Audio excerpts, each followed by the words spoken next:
أعوذ بالله من الشيطان الرجيم. بسم الله الرحمن الرحيم. وإذ قتلتم نفسا فادارأتم فيها والله مخرج ما كنتم تكتمون فقلنا اضربوه ببعضها كذلك يحيي الله الموتى ويريكم آياته لعلكم تعقلون ثم قست قلوبكم من بعد ذلك فهي كالحجارة وأشد قسوة وإن من الحجارة لما يتفجر منه الأنهار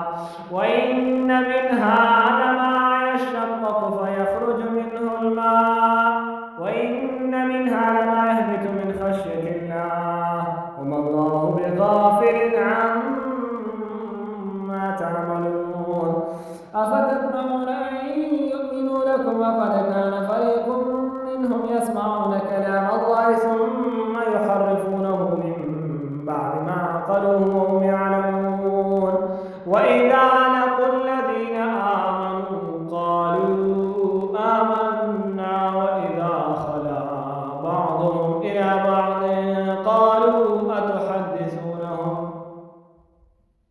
قالوا أتحدثونهم بما فتح الله عليكم ليحاجوكم به عند ربكم أفلا تعقلون أولا يعلمون أن الله يعلم ما يسرون وما يعلنون ومنهم أميون لا يعلمون الكتاب إلا أماني ومنهم إلا يظنون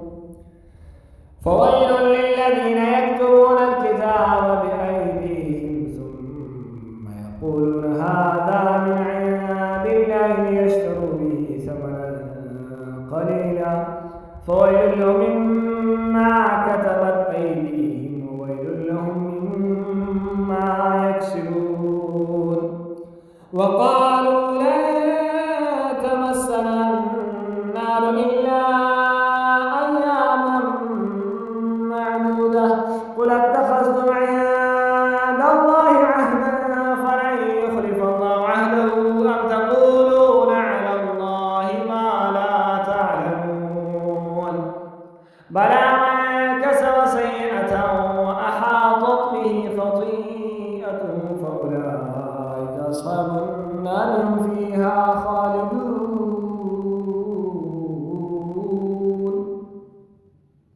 والذين آمنوا وعملوا الصالحات أولئك أصحاب الجنة هم فيها خالدون صدق الله العظيم.